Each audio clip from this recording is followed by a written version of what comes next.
তো লাস্ট ক্লাসে তো আমরা বেসিক্যালি শেষ করেছিলাম। আজকে আমাদের নতুন একটা থিওরি, সেটা কি আমাদের valence bond theory. SW solution স্লাইডে থাকে, সমস্যা নেই। স্লাইডে আমি সুন্দর করে সলিউশন লিখেছি। দেখো, তো ভিএসসিপি এর থিওরি যেটা আছে আমাদের, ভিএসসিপি এর থিওরি হচ্ছে যে কিছু সীমাবদ্ধতা আছে, লিমিটেশনস আছে। সো এই লিমিটেশনসগুলোকে দূর করার জন্য 1927 সালে দুইজন সায়েন্টিস্ট, একজনের নাম হচ্ছে হিটলার, আরেকজনের নাম হচ্ছে লন্ডন, হিটলার এবং লন্ডন, তারা দুইজন এই ভ্যালেন্স বন্ড থিওরি, বা এর বাংলা হচ্ছে যোজনী বন্ধন মতবাদ। ব্যালেন্স মানে যোজনী, বন্ড মানে বন্ধন, আর থিওরি মানে তো তত্ত্ব বা মতবাদ। তাহলে এই ব্যালেন্স বন্ড থিওরিটা উপস্থাপন করে। পরবর্তীতে পলিং, একজন আমেরিকান সায়েন্টিস্ট লাইনাস পলিং এবং তার সহকর্মীরা এই মতবাদের আরো উন্নতি সাধন করেন। এই মতবাদকে অরবিটাল অধিক্রমণ মতবাদও বলা হয়। এই শব্দটার দিকে একটু লক্ষ্য করো, একটা নতুন শব্দ আমাদের জন্য, সেটা কি অরবিটাল অধিক্রমণ, বা ইংরেজিতে এটাকে বলা যেতে পারে হচ্ছে orbital overlap, orbital overlap concept বা অরবিটাল অধিক্রমণ মতবাদ। এই মতবাদ কোয়ান্টাম বলবিদ্যার উপর প্রতিষ্ঠিত। আমরা অলরেডি গুণগত রসায়নে কোয়ান্টাম মেকানিক্সের হালকা পাতলা বেসিক ধারণা পাইছিলাম। তো কোয়ান্টাম মেকানিক্স অ্যাকচুয়ালি কি করা হয়? কোয়ান্টাম মেকানিক্সে বেসিক্যালি যে কোনো কণাকে অ্যাকচুয়ালি তরঙ্গ বিবেচনা করা হয়। কোয়ান্টাম বলবিদ্যা অনুযায়ী ইলেকট্রন হলো একটা তরঙ্গ। এই এখন ইলেকট্রন থাকে কোথায়? অরবিটাল। অরবিটালকে আমরা চিন্তা করব একটা তরঙ্গ ফাংশন, চিন্তা করব তরঙ্গ ফাংশন। ওকে, তাহলে কোয়ান্টাম বলবিদ্যা অনুযায়ী অরবিটালকে একটি তরঙ্গ ফাংশন বিবেচনা করা হয়। কি করতে সবাই সাধারণত পড়াতে দিব নাকি? ইম্পর্টেন্ট জিনিস ভাই, কিছু না বুঝলে আমরা হাগলে তাকায় থাকবো ভাই। মাথা ফেন্ডা ছাড়া তাহলে কি বললাম? এই ওনলি তোরা ডান পাশের সিস্টেম করতে ডান পাশে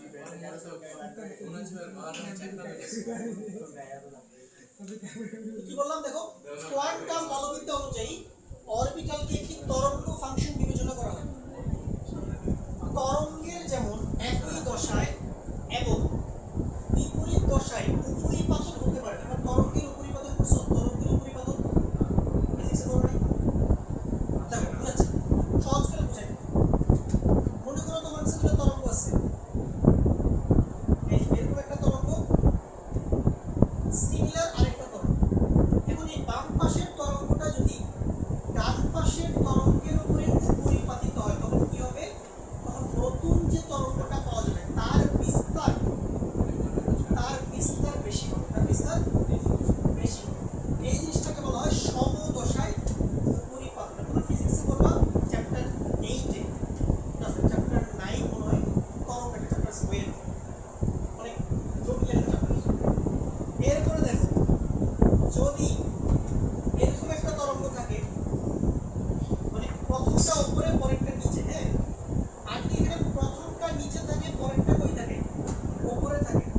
তাহলে যদি এই দুটো তরঙ্গ একটা আরেকটার উপরে উপরিপাতিত হয়, তখন দেখা যাবে যে নতুন যে তরঙ্গটা পাওয়া যাবে তার বিস্তার কমে যাবে, এই জিনিসটাকে বলা হয় বিপরীত দশায় উপরিপাতন।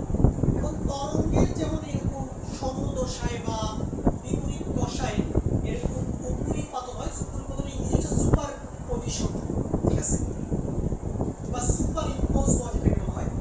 তো এখন যেহেতু আমরা অরবিটালকে কি চিন্তা করতেছি? একটা তরঙ্গ বা তরঙ্গ ফাংশন।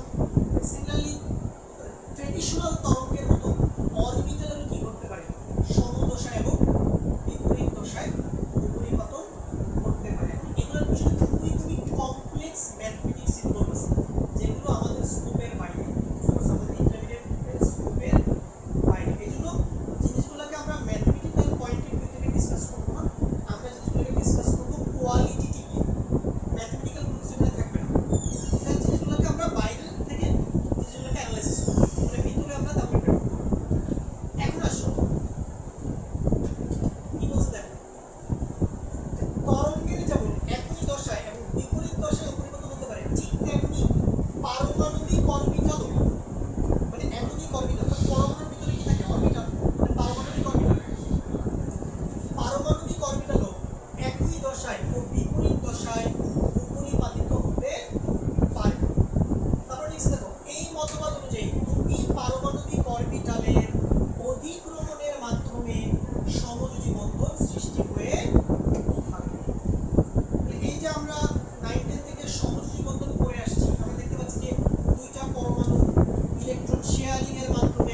কমে যাবে। কথাটা বুঝতে পারছো? আচ্ছা, তাহলে অধিগ্রহণের বিস্তার যত বেশি, যত বেশি জায়গা জুড়ে ওভারল্যাপিংটা হবে বা অধিগ্রহণ হবে, সহজীকরণ কি হবে, তত দৃঢ় হবে বা শক্তিশালী হবে। ঠিক আছে? আচ্ছা, সেই জিনিসগুলো মাথায় রাখো। তাহলে এখন আমরা নেক্সট পেজে আমরা যাব। এখন আমরা একটু দেখি যে আমাদের ওভারল্যাপিংগুলো কিভাবে ঘটে, ওভারল্যাপিংগুলো দেখতে কেমন হয়। যে আমি মুখে তো বললাম, মাথায় তো কিছু ঢুকে নেই। এখন চলো আমরা দেখি ওভারল্যাপিং কিভাবে হয়। দেখো, ওভারল্যাপিং জেনারেলি তিন টাইপের ওভারল্যাপিং আছে: positive overlapping, negative overlapping and zero overlapping. দেখো, প্রথমে আসো পজিটিভ ওভারল্যাপিং। মনে করো ভাইয়া পাশাপাশি দুইটা পি অরবিটাল আছে। দেখো, পি অরবিটালের শেপ মনে আছে? পি অরবিটালের শেপ কেমন ছিল? এগুলো ভুলে গেলে কিন্তু মাইনাস। পি অরবিটালের শেপ ছিল কি? ডাম্বেল। কি শেপ ছিল? ডাম্বেল। এস ছিল কি? গোলাকার না, গোলকাকার, স্ফেরিক্যাল। ই কেমন ছিল? Double dumbbell. ঠিক আছে না? এই শেপগুলো আমাদের লাগবে। এখন তাহলে মনে করো, দেখো এইটা হচ্ছে আমাদের একটা পি অরবিটাল, এইটা হচ্ছে আমাদের আরেকটা পি অরবিটাল। ওকে, দেখো তো এই দুইটা পি অরবিটালের মধ্যে একটা কমন জায়গা আছে না? মানে একটা পি অরবিটাল আরেকটা পি অরবিটালের ভিতরে ঢুকে গেছে না? এই জায়গাটায় দেখো, একটা পি অরবিটাল আরেকটা পি অরবিটালের ভিতরে ঢুকে গেছে কিছুটা। এই যে কমন রিজিয়নটা দুইটা পি অরবিটালের মাঝখানে, এটাকে আমরা বলি ওভারল্যাপিং এরিয়া। মানে যে জায়গাটাতে কি করতেছে, দুইটা অরবিটালের তরঙ্গগুলো ওভারল্যাপিং হচ্ছে। ঠিক আছে না? এগুলো ওভারল্যাপিং রিজিয়ন। এবং এই রিজিয়নটা যত বাড়বে, মানে ওভারল্যাপিং এরিয়াটা যত বাড়বে, সংযোজক কিন্তু কি হবে? শক্তিশালী হবে। এখন তুমি শুনতে ভাই এই মাইনাস প্লাস আবার কি জিনিস? এখানে মাইনাস প্লাস দিয়ে কোনো চার্জ বোঝায় না, এইখানে মাইনাস প্লাস দিয়ে বোঝায়। দেখো, যখন তুমি একটা px অরবিটাল অঙ্কন করো, একটা লোক তুমি বামে দাও, আরেকটা লোক তুমি কি দাও? ডানে দাও না? এখন তুমি আমাকে জিনিস বলো তো, দেখো একটা লোক হচ্ছে x অক্ষের বাম দিকে আছে, আরেকটা লোক হচ্ছে x অক্ষের ডান দিকে আছে। তাহলে x অক্ষের বাম দিকের লোবের যে প্রপার্টি, সেটা কিন্তু x অক্ষের ডান দিকের লোবের প্রপার্টি থেকে কি হবে? ভিন্ন, ডিফারেন্ট। কথা বুঝতে পারছো? তাহলে দুইটা লোব মিলে একটা ডাম্বেল তৈরি হয়েছে না? দুইটা লোব মিলে একটা ডাম্বেল, এই যে এটা একটা লোব, এটা একটা লোব, আর দুইটা লোব মিলে একটা কি? ডাম্বেল। তাহলে দুইটা লোবের কি আলাদা? ধর্ম সম্পূর্ণ আলাদা। এখন এই যে ধর্ম আলাদা, এটাকে সেপারেট করার জন্য আমরা এখানে কি দিছি? Minus plus. আবার বলতেছি minus plus does not represent any charge. এগুলো কোনো চার্জ না। কোনো জায়গায় মাইনাস প্লাস আছে, এই লিখতে পারো, কোনো সমস্যা নেই। একটা লোককে এই নাম দাও, আরেকটা কি নাম দাও? কি নাম? এখন যদি এরকমটা দেখো যে একটা পি অরবিটালের প্লাস আরেকটা পি অরবিটালের প্লাসের সাথে ওভারল্যাপিং হইছে, তাহলে এটাকে বলে পজিটিভ ওভারল্যাপিং। মানে সেম জিনিসপত্র যদি ওভারল্যাপ করে, তখন এটাকে কি বলে? Positive overlapping. আবার যদি মাইনাসের সামনে মাইনাসও চলে আসে, তাহলেও কি বলবো? এটাকে পজিটিভ ওভারল্যাপিং। মানে সেম জিনিসের সাথে সেম জিনিসের যদি ওভারল্যাপিং হয়, তাহলে এটাকে কি বলে? Positive overlapping. তাহলে বলো, প্লাসের সাথে প্লাস কি ওভারল্যাপিং? Positive overlapping. এবং এখানে দেখো দুইটাই পি না, দুইটাই কিন্তু পি। পরেরটা দেখো, প্রথমটা পি, পরেরটা কি? এস না? এস কে অলওয়েজ প্লাস দিয়ে দিবা, এস কে অলওয়েজ প্লাস দিয়ে দিবা। এই যে গোল্লা দিবা, ভিতরে প্লাস দিবা। দেখো পি এর প্লাস এস এর প্লাসের সাথে কি করছে? ওভারল্যাপিং করছে। কি ওভারল্যাপিং? পজিটিভ। কি ওভারল্যাপিং? পজিটিভ। আচ্ছা, এবার তো ইন্টারেস্টিং দেখো, ওভারল্যাপিং এর ভিতরে আবার ক্রাইটেরিয়া আছে। দুই টাইপের ওভারল্যাপিং আছে। দেখো এইখানে যে ওভারল্যাপিং গুলো আছে, এই ওভারল্যাপিং গুলোতে কি হচ্ছে যে দুইটা পি অরবিটাল ঠিক একটার মুখোমুখি আছে, ঠিক সামনাসামনি না। ধরো দুইটা গাড়ি, দুইটা বাস মুখোমুখি সংঘর্ষে লিপ্ত হইল। কথা বুঝতেছো? এইটাকে আমরা বলি মুখোমুখি অতিক্রমণ বা সামনাসামনি অতিক্রমণ, বা ইংরেজিতে বলে head on overlapping. Head on overlapping. এটাও সামনাসামনি, এটাও কি বলো? এটাও সামনাসামনি না, এটাও মুখোমুখি। আরেকটা ওভারল্যাপিং আছে, দেখো এইখানে দুইটা পি অরবিটাল দেখো পাশাপাশি আছে, দেখছো? পাশাপাশি। এই যে এরকম বলে কি? মুখোমুখি। এরকম বলে কি? মুখোমুখি। এরকম বলে কি? পাশাপাশি। পাশাপাশি।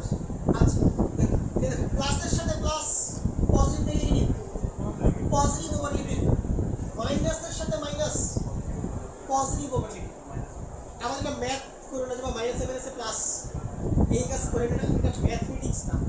হ্যাঁ, এগুলা গণিতের প্লাসও না, গণিতের মাইনাসও না, এগুলা জাস্ট লোকগুলোকে আলাদা করার জন্য একটু ক্লাস করা দিচ্ছে।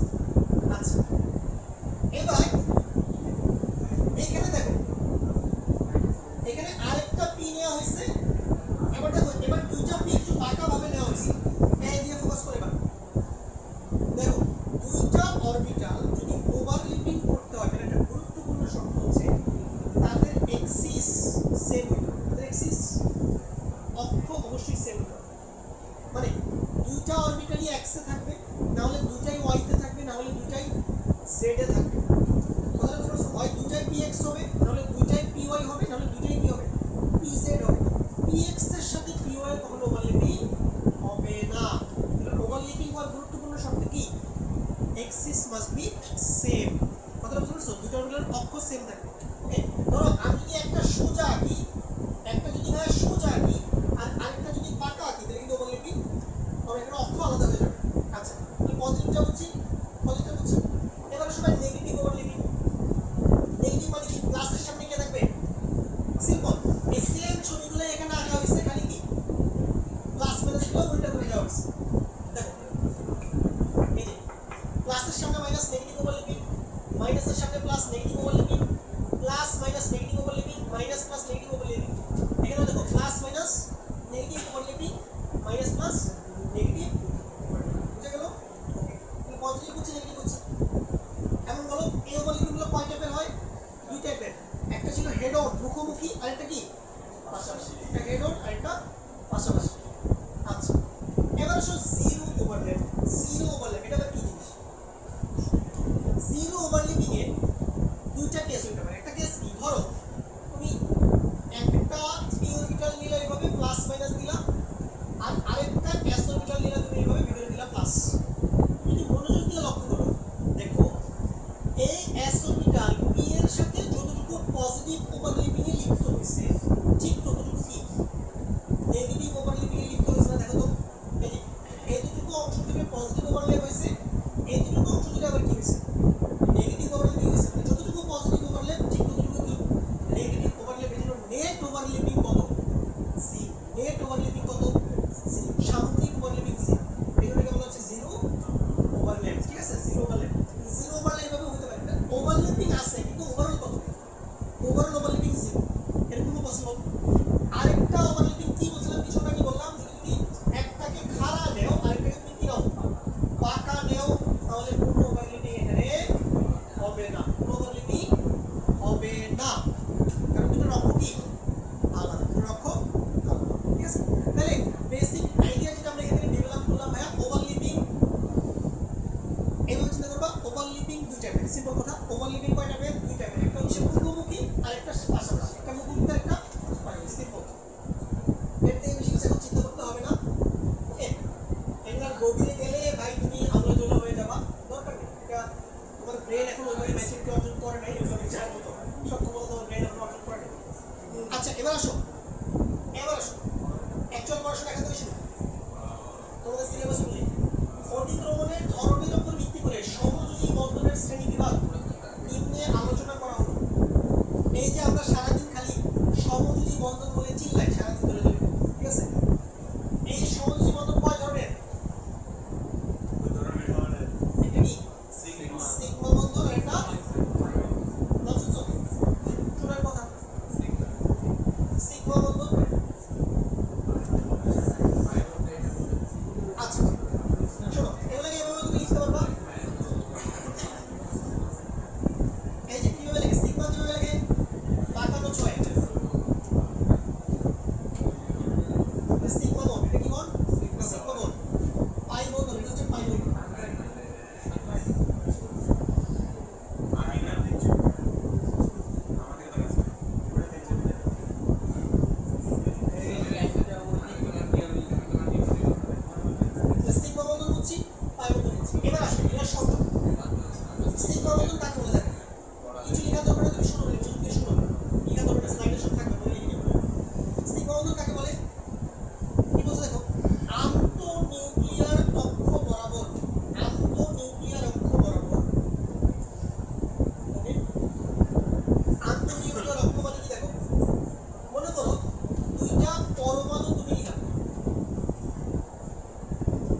সরলরেখা তাকে কি বলা হয়? আন্তঃনিউক্লিয়ার বক্র। আন্তঃনিউক্লিয়ার বক্র। কারণ ভাই অ্যাটম যে অলওয়েজ এরকম সোজা থাকবে এমন কোনো কথা আছে? ধরো একটা অ্যাটম এখানে আছে, একটা অ্যাটম এখানে আছে, কি অ্যাঙ্গেল করেও থাকতে পারে। ধরো একটা উপরে আছে, একটা নিচে আছে, এরকমও থাকতে পারে। ঠিক আছে না? ধরো একটা অ্যাটম এখানে আছে, একটা অ্যাটম এখানে আছে। যে কোনো ভাবে তো অ্যাটমগুলা থ্রি ডাইমেনশনাল স্পেসে অ্যারেঞ্জ থাকতে পারে। তোমাকে কি করতে হবে? দুইটা পরমাণু নিউক্লিয়াসের মধ্যে কি একটা সরলরেখা আঁকতে হবে। ওইটাই কি হয়?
সিগমা বন্ধন আবার কয় প্রকার? তিন প্রকার, এসএস, এসপি, পিপি। সবচেয়ে স্ট্রং কি? পিপি, তারপরে এসপি, তারপরে এসএস। সিগমা বন্ধন ক্লিয়ার? এবার আসো পাই বন্ধন। নেক্সট পাই বন্ধন উপরে কি বলা আছে দেখো, সমান্তরাল অক্ষ বিশিষ্ট। কি অক্ষ বিশিষ্ট?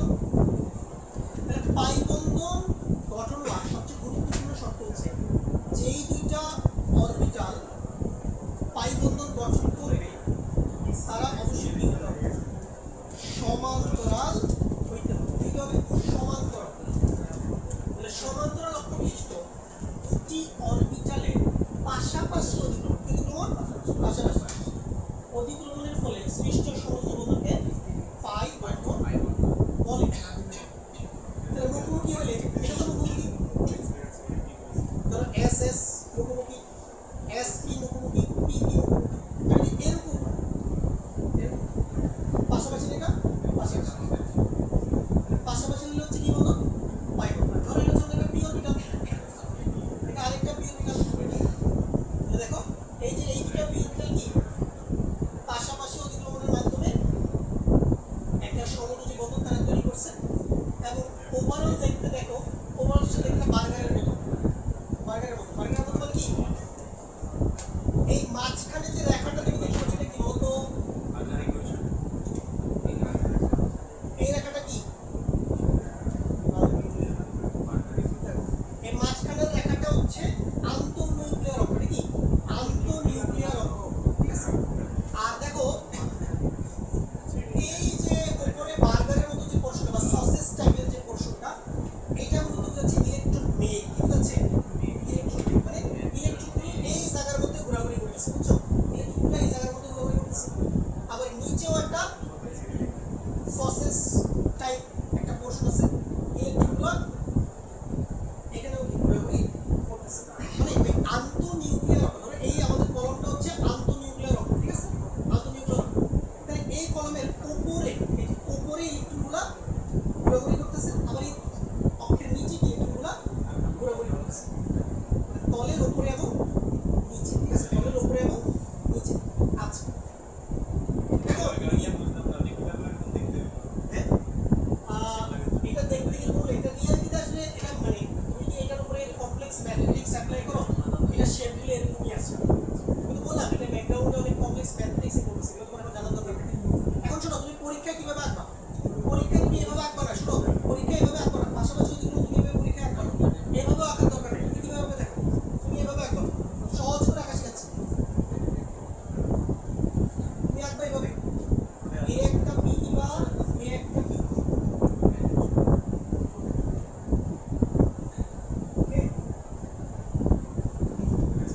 এটা হচ্ছে তোমার আন্তঃনিউক্লিয়ার অক্ষ। এটা আন্তঃনিউক্লিয়ার অক্ষ।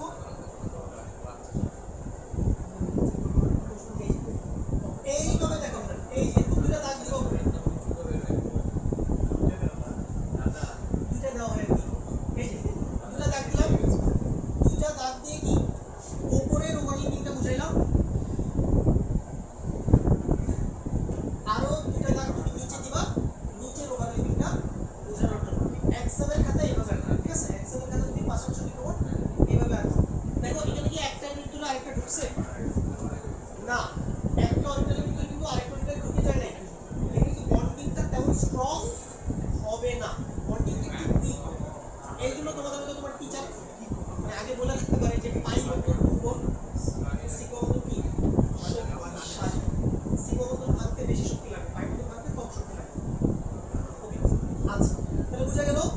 ওকে দেখো এইখানে আমি কিন্তু শুধু পি নিয়ে কাজ করছি, কিন্তু এস নিয়ে কোনো কাজ করি না। করছি এস অরবিটাল পাই বন্ধন গঠন করে, এস অরবিটাল পাই বন্ধন গঠন করে, পাই বন্ধন প্রথম লিখি এভাবে।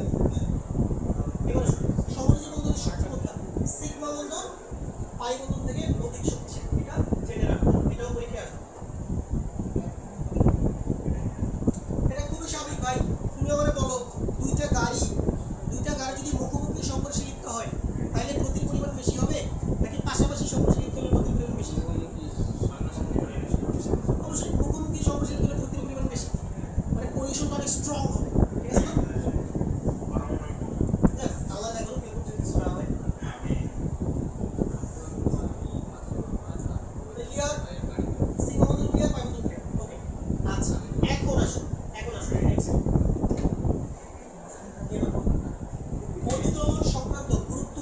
খুবই ভালো জিনিস।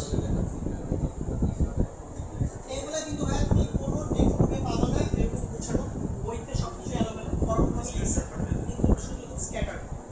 সো আমি 9টা পয়েন্ট উপরে লিখে দিচ্ছি, এই 9টা পয়েন্ট তুমি মনে রাখবা এবং তুমি সিগমা পাইলটের যে কোনো কোশ্চেন তুমি আরামসে ইজি কোনো এক্সিকিউটিভ প্ল্যাটফর্ম আছে, সিকিউরিটি প্ল্যাটফর্ম। দেখো পয়েন্টগুলো মনোযোগ দিয়ে দেখো, এই পয়েন্টের কনসেপ্টগুলো আমাদের পরে যখন আমরা সংকরণ টপিকটা করব ওখানে আমাদের লাগবে। দেখো এক নম্বর কি বলছে, যেসব অরবিটাল অতিক্রমণে অংশ নিবে তাদের মধ্যে বিজোড় ইলেকট্রন থাকবে। কারণ দেখো অতিক্রমণের টার্গেট কি, দুইটা অ্যাটম তাদের অরবিটাল অতিক্রমণ ঘটাবে কেন, প্রশ্ন হচ্ছে ওই জায়গায়।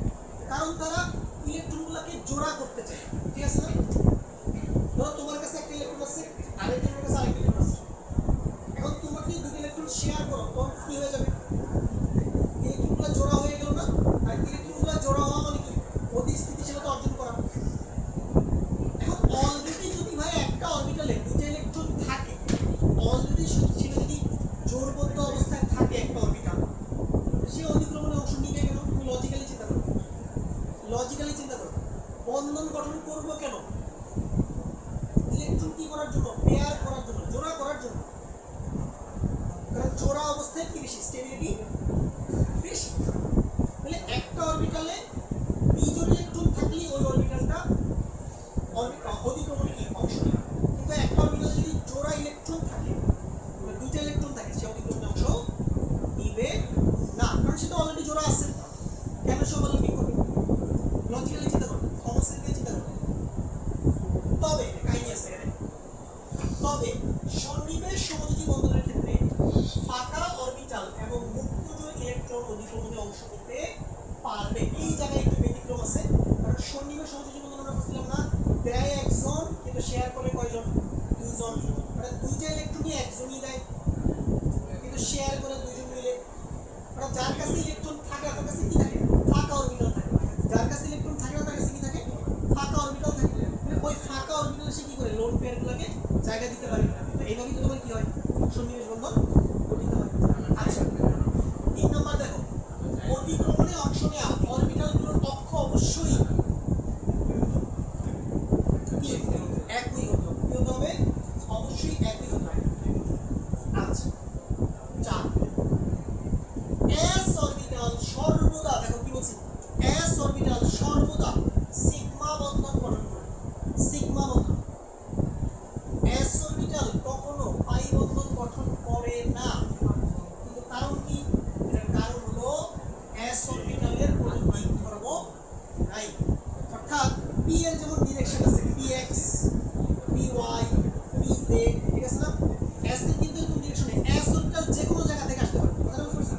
এস অরবিটাল এদিক থেকে আসতে পারবে, এস অরবিটাল উপর থেকে আসতে পারবে, এস অরবিটাল নিচে থেকে আসতে পারবে। কোনো ফিক্সড কোনো ডিরেকশন এস এর নাই। কিন্তু কি বলছিলাম, পাই বন্ধন গঠনের প্রধান শর্ত কি? অরবিটালগুলোকে অবশ্যই কি থাকতে হবে? প্যারালাল।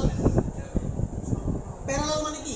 দুইটা px দুইটা py অথবা দুইটা কি pz। কথাটা বুঝতে পারছো? আচ্ছা তাহলে দেখো এস অরবিটালের কোনো ডিরেকশনাল প্রপার্টি না থাকার কারণে এস অরবিটাল পাই বন্ধন গঠন করে না। এটা সবাই জানে এস পাই গঠন করে। কারণ কি? তো কি দিবা? এস এর কোনো দিক ধর্ম নাই, এটা উত্তর হবে। ওকে আচ্ছা এটা অনুধাবনে আসতে পারে, অনুধাবনে আসতে পারে যে এস অরবিটাল পাই বন্ধন গঠন করে না কেন, ঠিক আছে? অনুধাবনের কোশ্চেনটা আসে মাঝে মাঝে। এরপর আসে পি অরবিটাল সিগমা ও পাই উভয় ধরনের বন্ধন গঠন করতে পারে। একটু আগে দেখলাম পি এর ক্ষেত্রে আমরা মুখোমুখিও দেখছি, আবার পি এর ক্ষেত্রে আমরা কি পাশাপাশিও দেখছি না? সিগমাও পসিবল, আবার কি পাইও পসিবল, দুটোই পসিবল।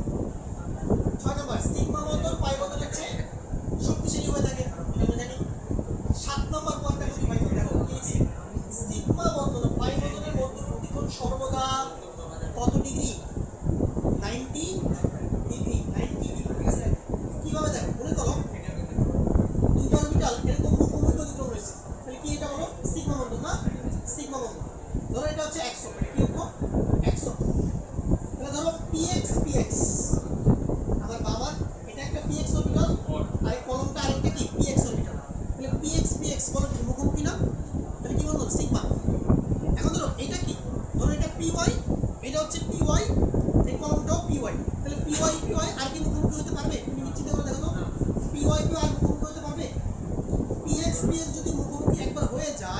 তাহলে পি ওয়াই করে কিন্তু আর মুখোমুখি হওয়ার কোনো সম্ভাবনা নাই। এটা কি হবে পাশাপাশি, এটা পাই না, তাহলে এক্স অক্ষে সিগমা হচ্ছে, ওয়াই অক্ষে পাই হচ্ছে, তাহলে এক্স অক্ষ ওয়াই অক্ষের মধ্যবর্তী কোণ কত? 90 ডিগ্রি। আবার যদি জেড চিন্তা করো, ধরো এটা একটা পি জেড, এটা তো এক্স, এটা ওয়াই, এটা কি জেড, এটা একটা পি জেড, এটা একটা পি জেড, তাহলে পি জেড কি হবে বলো, মুখোমুখি হতে পারবে না, পাশাপাশি। মুখোমুখি একবারই হতে পারে, মুখোমুখি একবারই হতে পারে, তাহলে মুখোমুখি একবার হবে, এরপরে বাকি যা হবে সব কি পাশাপাশি, পাশাপাশি। আচ্ছা, ওর ব্যাপারটা হচ্ছে এরকম, তুমি যদি বলো যে ভাইয়া ওয়াই তে মুখোমুখি হচ্ছে, তাহলে এক্স এ আর জেড এ কি হবে পাশাপাশি। তুমি যদি বলো যে ভাইয়া জেড এ মুখোমুখি হচ্ছে, তাহলে এক্স আর ওয়াই তে কি হবে পাশাপাশি। মানে মুখোমুখি একটা অক্ষে হতে পারে, বাকি দুটো অক্ষে অলওয়েজ কি হবে পাশাপাশি। এখন কোন অক্ষে মুখোমুখি হবে এটা সম্পূর্ণ তোমার ইচ্ছা। তুমি যদি এক্স অক্ষে মুখোমুখি ঘটাও কোনো সমস্যা নেই, তুমি যদি ওয়াই অক্ষে মুখোমুখি ঘটাও তাও কোনো সমস্যা নেই, তুমি যদি জেড অক্ষে মুখোমুখি ঘটাও তাও কোনো প্রবলেম নাই। অর্থাৎ কোন অক্ষে মুখোমুখি ঘটাবা এটা সম্পূর্ণ তোমার ইচ্ছা, তোমার ইচ্ছা, এটা তোমার ব্যক্তিগত ইচ্ছা। আচ্ছা, এবার আসো 8 নম্বর পয়েন্ট, সকল একক বন্ধন কি বন্ধন? Sigma bond. ঠিক আছে, এই দুনিয়াতে যত সিঙ্গেল বন্ড তুমি দেখো, আমি যখন স্ট্রাকচার আঁকি আমরা কি দিই, সিঙ্গেল বন্ড দেই, মাঝে মাঝে কি দেই ডাবল বন্ড দেই, মাঝে মাঝে ট্রিপল বন্ড দেই, আমাদের প্রয়োজন হয়। এই যত সিঙ্গেল বন্ড আমরা দেখি সব কি বন্ধন? সিগমা বন্ধন, সিগমা বন্ধন, সকল একক বন্ধন সিগমা বন্ধন। দেখো দ্বিবন্ধনে, দ্বিবন্ধনে এটা ডাবল বন্ড থাকে, দেখো ডাবল বন্ড থাকে, দ্বিবন্ধনে একটা সিগমা, দ্বিবন্ধনে কি একটা সিগমা ও একটা কি থাকে পাই বন্ধন থাকে, আর ত্রিবন্ধনে একটা সিগমা এবং দুইটা কি পাই বন্ধন থাকে। সিগমা বন্ধন একটাই, দুইটা বন্ধনের মাঝে এট এ টাইম সিগমা বন্ধন কয়টা? একটাই সম্ভব, একটাই সম্ভব। কারণ একটু আগে আমরা দেখলাম মুখোমুখি অতিক্রম তো আমরা একটা বেশি ঘটাইতে পারবো না, তাহলে সিগমা একটাই সম্ভব, কিন্তু পাই কিন্তু একাধিক পসিবল। এটা ওয়াই এর জন্য একটা, জেড এর জন্য একটা। ওকে, আচ্ছা তাহলে মনে থাকবে এটা ডাবল বন্ডের সিগমা কয়টা? যদি আমরা ডাবল বন্ড দেখি নিচে একটা সিগমা বন্ডটা পাই, যদি ট্রিপল বন্ড দেখি নিচেরটা সিগমা উপরের দুইটা পাই। অনেক টিচাররা আবার এভাবে পড়ায় যে মাঝখানেরটা সিগমা উপরেরটা নিচেরটা পাই, কোনো প্রবলেম নেই, যে কোনো অংশ ফলো করো আনসার সেমই আসবে, কোনো প্রবলেম নেই। আচ্ছা ওকে, 9 নাম্বার দেখো, সর্বদা খুবই ইম্পর্টেন্ট পয়েন্ট, সর্বদা সিগমা বন্ধন আগে গঠিত হবে, বুঝছো? কখনো পাই আগে গঠিত হবে না, আগে সিগমা গঠিত হবে। সিগমা বন্ধন গঠনের পর, সিগমা বন্ধন গঠনের পর পাই বন্ধন গঠনের সুযোগ থাকলে কি হবে? পাই বন্ধন গঠিত হবে। ঠিক আছে, অলওয়েজ সিগমা আগে, এর যদি পাই হওয়ার সুযোগ থাকে তো হবে, নাইলে হবে না। অলওয়েজ সিগমা পাই কখনো আগে করতে পারবে না। ওকে, এই হলো কটা পয়েন্ট মোট, এই 9টা পয়েন্ট ভাই মাথায় রাখবা, এখান থেকে সব কোশ্চেন আসবে। এরপর নেক্সট পেজে আসো। এবার চলো এবার আমরা করব সিগমা এবং পাই বন্ধনের পার্থক্য, এটা অনুধাবনে আসবে, বুঝছো? আজকে আমরা সিগমা এবং পাই বন্ধনের পার্থক্য লিখব। তোমরা পড়ো সিগমা বন্ধন পাই বন্ধন পড়ো। কি বলছে? সিগমা বন্ধন গঠনে অরবিটাল দ্বয় একই সরল রেখায় থাকে, এটা খুবই স্বাভাবিক জিনিস। অবশ্যই চিন্তা করো, এই যে ধর এটা একটা px অরবিটাল, এটা একটা px অরবিটাল, সেম রেখায় আছে না, তারা সেম রেখায় আছে, সেম অক্ষে আছে। পাই বন্ধন, পাই বন্ধন গঠনে অরবিটাল দ্বয় কি থাকে? সমান্তরাল অবস্থা থাকে, সমান্তরাল, এভাবে বললেও সমান্তরাল। এরপর আসো অরবিটালের মুখোমুখি অতিক্রমণে সৃষ্ট সিগমা বন্ধন দৃঢ় বা শক্তিশালী হয়, সমান্তরাল অরবিটালের পাশাপাশি অতিক্রমণে সৃষ্ট পাই বন্ধন কি হয়? দুর্বল হয়। নেক্সট পয়েন্ট দেখো ইম্পর্টেন্ট, সিগমা বন্ধনযুক্ত পরমাণু দ্বয় অক্ষ বরাবর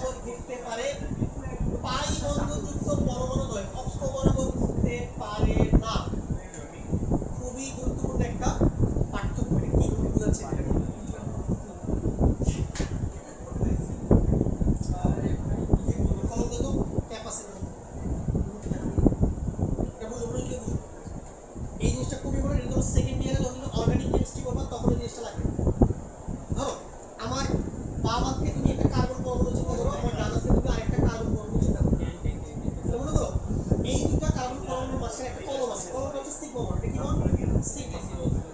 ধরো আমার যে ডান হাত এই যে কার্বন, তো এই কার্বনের মোট হাত কয়টা? চারটা। এক হাত তো এখানে কানেক্টেড না, আর বাকি হাতের কয়টা? তিনটা।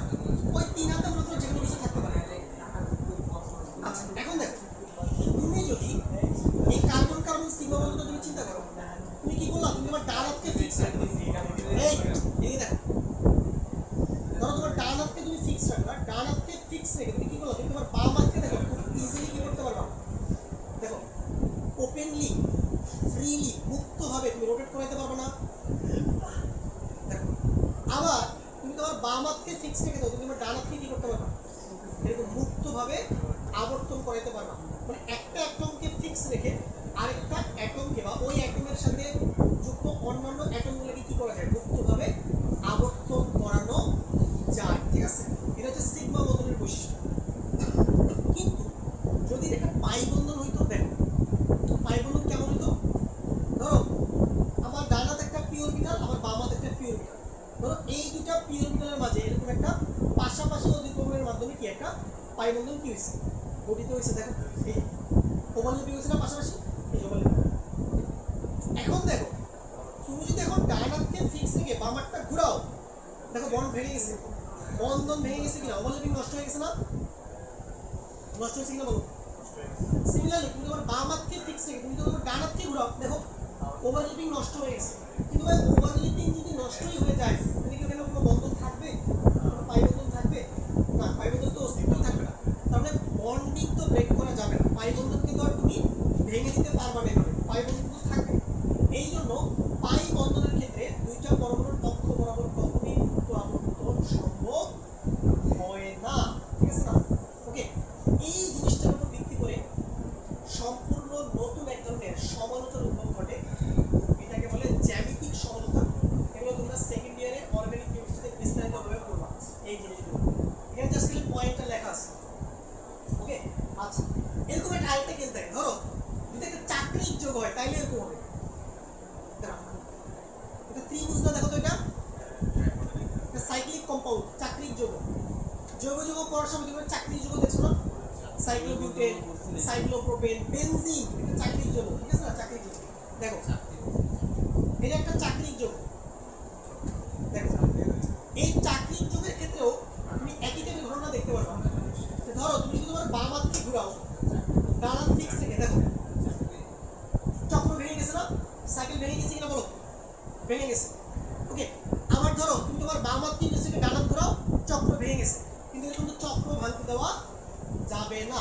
এরকম চক্রের ক্ষেত্রেও কি এরকম দুইটা এরকম একটা বন্ধনের অক্ষ বরাবর মুক্ত আবর্তন কি নয়? সম্ভব নয়। এই চাকরির যোগগুলো জ্যামিতিক সমতা দেখাইতে পারে, কারণ তার মধ্যে এই প্রপার্টিটা আছে। তাহলে বুঝতে পারছো? সিগমা বন্ধন আবার দেখাইতে